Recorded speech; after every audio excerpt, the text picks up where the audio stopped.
Okay, welcome back to my custom position called What's Your Decision?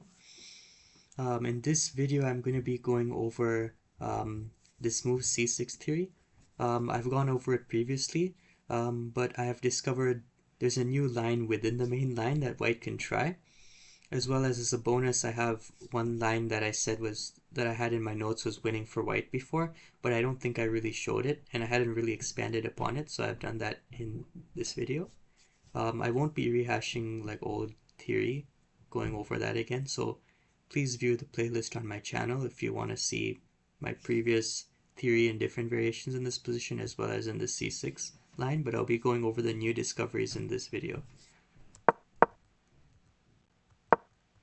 I guess first as we get into this opening, this is a line that's losing for black that I hadn't really shown before, but I'll show it now. So after g takes f5, white gets this rook f3, which at first doesn't really seem to be doing too much because black has knight b5, which was the whole point of c6.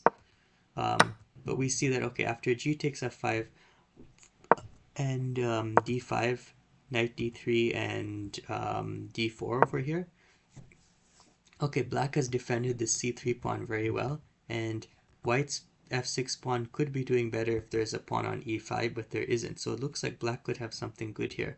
But white shows that they're kind of controlling this position. Over here, many different things can be played, but I'll just show some examples.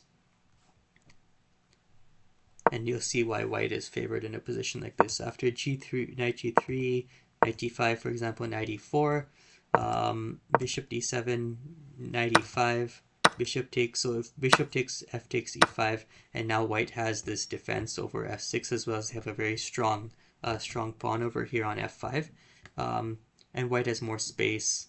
Black doesn't really have a good way to develop this knight here, so white should win over here. And of course the knight is threatening to go to c4, so after b5, then white just takes on d7. Going back a few moves.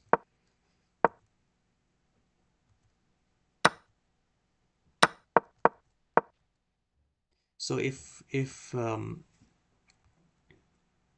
black wants to stop knight e4, then white can go bishop d7, knight e5, bishop takes d5. So here black can play bishop d7 instead of knight c7, and they want to get the rook to e8. After knight g3, rook e8, and rook f1. So knight h5 can be played in this position, but after bishop d6 and knight g7, the knight goes back to c7, and the idea is that if white were to take this rook, then black will take back, and they're looking at f6 for the sacrifice. So, for example, just quickly going through this, here black has to play b5 to stop knight c4, so white picks up the bishop, but okay, after a few moves, black's able to get the sacrifice off, and white's able to close back up the queen, but if we look at a position like this, it's around equal, and I would say black is probably a little bit better just because they can play d4 and they still have rook c6 and rook takes f6 ideas. The knight could also do that in the future as well, and it's similar to rook takes d4, where if rook takes d4 happens, then knight d5 can be played, and after rook takes d5, bishop takes g1. White isn't really getting their queen and bishop out. So going all the way back, let's just say that we have rook f1 over here, where white's attempting to put the bishop on f3 and reroute one of the rooks to e1 to trade pieces with black. Knight goes to d5, which is a very strong move. It's threatening to take on f6. So now we take the rook and go bishop f3, because now after knight takes f6, when we take back and play g5, if the queen were to take on f5, we have bishop g4, which which skewers the queen and the rook. But black's able to remove the cover of white's king, and after the queen gets in and checks the king moving to g3, the position is not going to be really winning for white, because white has no way to promote the pawns, and black's pieces are too active for white to spend time trying to free their queen.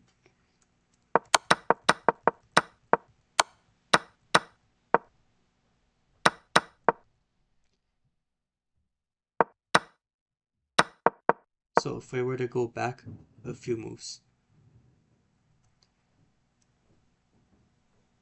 but that's why black doesn't play rook f8, because rook f8 is too passive, and if I show a few moves in the future, black really can't do anything. They can't develop their knight, they can't develop their bishops anywhere, and so eventually white sets up the sacrifice, and they wait for a time when the sacrifice works, and it's completely winning over here for white.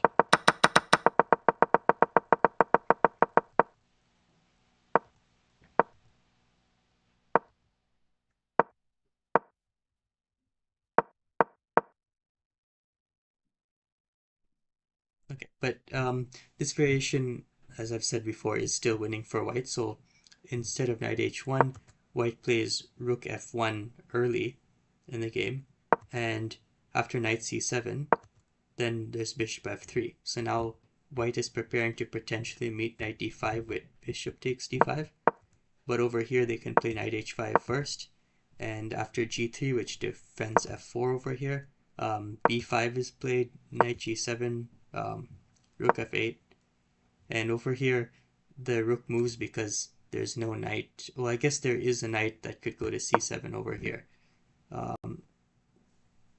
but white does not need to take, and they can play a move such as a rook to e1, or this move could be slightly inferior to a rook to d1 actually. So rook cd1 is better just because white's preparing knight takes b4. So for example, and if black were to go knight d5, now we can take on e8 because the knight won't be able to take back. So let's say the black just does something random like rook b8. Now knight takes b4 is just winning.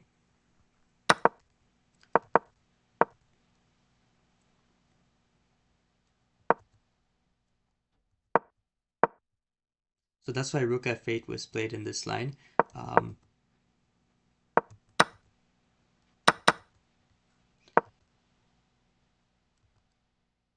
And yeah, knight takes b4 again works over here, which is why white is winning. And you'll notice in this position, black doesn't really have any moves left, because although white doesn't have a pawn on e5 to protect f6, this wall of pawns over here from f6 to f4 prevents any development from black, and eventually the sacrifice of knight takes b4 ends up working. So like over here it works. And that is why in this particular variation white wins. But that's kind of just the sideline over here, because the main line is not to take on g5, so it's the move d5. And in previous videos over here, after knight b5, I've discussed knight f2, and I've also discussed f takes g6. But in this video, there's a new variation which is e5. So what e5 aims to do is, after g takes f5 to avoid f takes g6, which is a mistake, white takes back and then they play knight d3 and for example g4, and in this position I've noted white should be significantly better here due to more space and sacrifice opportunities, which is the point behind e5. However, black does not need to take, and they have a couple other options. So the first is bishop b7, but this move runs into f takes g6, as we've seen in similar lines, but over here white just gets an extra move of e5 in, and we can see that e5 protects f6. There's no more rook takes f6. Um, and after, for example, rook c7 and bishop g4, it's a similar position to other videos where I've shown where white takes on e6, except over here white is up a piece. So that's why this over here is winning for white. The white has a strong pawn structure and the king is safe as well as being up a piece over here. So if bishop d7 doesn't work, then there's only one move that black has to hold, and it's kind of the awkward rook c7, which blocks the bishop temporarily, but it kind of gets out of the discovered attack. So now white can't take on g6 anymore. So okay, they play knight d3, bishop d7, and there are a couple of moves that can be played over here. So I guess the main line is knight takes c5, but in order to understand that, you have to see why just a regular move probably isn't the best. So after rook ce1, which is the most natural move in the position, black plays d4, knight hf2, rook e8, and in this position, you'll see over here that white doesn't really have a way to make progress besides playing knight e4. If they were to try to set up a sacrifice on b4, it wouldn't work just because the knight on b5 is also defending d4. So knight e4 is the only move to attempt to make forward progress, but this move doesn't work, as after knight e4, the whole point why black never took on f5 was because they were waiting for knight f4. After taking on f5, white's bishop and knight are forked, but so white has one move, which is knight d6, which threatens a maiden one on c4. So black is forced to take, and after white takes back, if black were to play rook c8, then white would take on e8, and then they would take on f5 and threaten like d7. So for example, I will show this, and I guess knight e6 could be played over here. But after knight e5, b5 must be played to stop knight c4, and then d7 forks the rook and the bishop. So that's why after e takes d6, black has to sacrifice the exchange with f takes g4, d takes c7, bishop takes c7, rook takes, bishop takes, h takes g4, and we emerge from this position where white is up in exchange for a pawn. But if we go forward a couple more moves, you notice that black is able to get the bishop to d8, and then the weakness for white of not having a pawn on e5 is shown, as black's going to get the sacrifice off. And so, following best play for a few more moves, we see that white doesn't really have anything more in this position, and if the engine runs to a higher depth, it shows that black is indeed winning in this position. So that's all to say that going all the way back over here,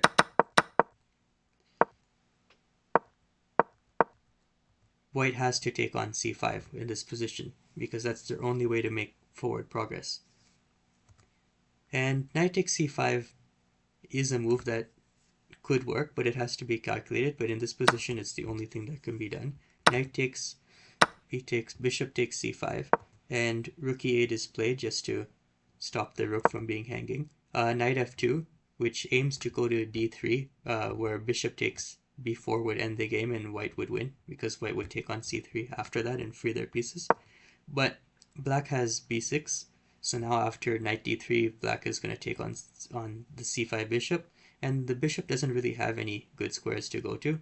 After e3, it would run into d4, but the bishop can take on b4, and like some other line, or unlike some other lines I've shown before, knight d3 does not win because the knight on b5 is still defending c3. So white has to get creative, and from this position there are only two moves that work, and they both have the same idea. So I guess the most direct move here is bishop e2, which is aiming to take the b5 knight, at which point knight d3 would free the white's pieces. After c5, we notice that black really has no way to stop white's plan, so black has to play into it. And after knight d3 check, king a5, queen takes c3 check, the queen is freed. b4 is played to avoid black from getting a strong pawn structure. Knight f2, king b7, the king is running to safety. G takes f5 is a move. It allows rook takes d5, but that allows the bishop to develop on c6 and is not blocked by a pawn anymore. And white prefers to keep the file and sacrifice the exchange to do so. And black goes to e6 as the main line. And based on the engine evaluation, it shows black is slightly better. And in a position like this, I might agree just because white doesn't really have any infiltration, but black also doesn't really have any pawn promotion ideas, and they're not really able to coordinate their pieces to free their own, so it's probably around even here, I would say. But going back all these moves, black could also play bishop c6, which is more natural as it defends their pawn, after g4, which now g takes f5 is not able to be played by black. Now the knight on d8 cannot develop, so actually g takes f5 is therefore a better move for black than not playing that. But what I noticed before is that rook cd1, which is a little bit less direct, but it's also planning to play bishop e2 next. Okay, g takes f5, bishop e2, knight e6, bishop takes, a takes b5, knight to b check, b4. So it's very similar moves, but here c5 wasn't played. And we notice g4, knight g6 check, rook c8, and c3. And in this position, it's also playable for both sides. But as you can see over here, going back a few moves, the moves that black played before, for example, going to g takes f5, they were not completely necessary, like c5 could be played over here, which is similar to the other line. But though the thing is that with rook cd1, c5 allows rook takes d5, which is why I think rook cd1 is a bit better, because it's anticipating c5 and it's going to meet that move with rook takes.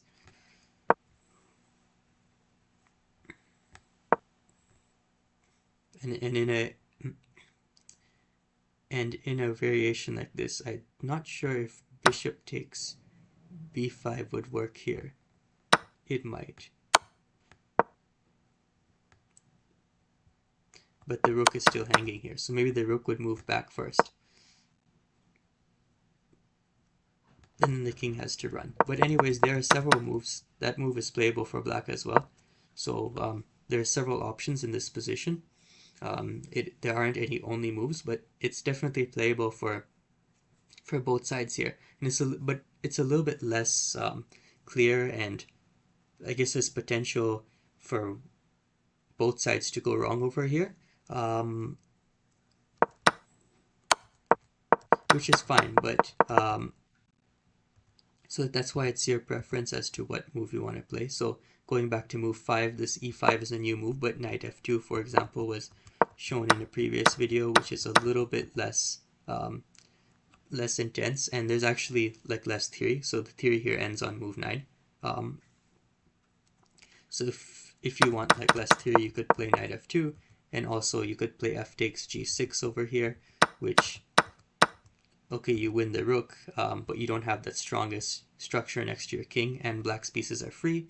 And yeah, my comment here, this one's probably lost for white in the long run, as there's no fortress, though the engine seems to think otherwise with the move g4, but as it thinks more, it evaluates that move less and less favorably. So I'd say the main two options are knight f2, which is less theory, and then e5, which is the move I've covered in this video, and after rook c7, white has to go for that sacrifice, and after rook cd1, which is my preferred move, which discourages c5, although I just showed in this video it's still playable. There are several moves that each side could play, but for example in this line, I would say white has a slight advantage over here. Going back,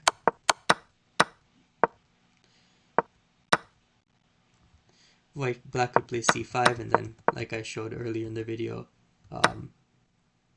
okay, perhaps rook dd1 is better. And then see over here, several moves for black could be played, including knight c6, though I think that would run into bishop takes b5. After a takes b5, and then knight d3 check again.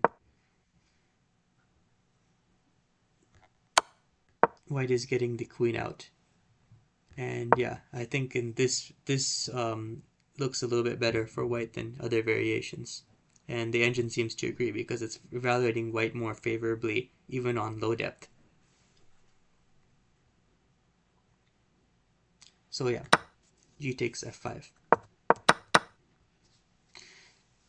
And so right now I've put this as the main line, this opening, just because white clearly gets the queen out, queen and bishop out, and I think it's a little bit hard for black to play any sacrifices. I wonder what happens knight takes f4. So with this open you kind of just experiment, but I think that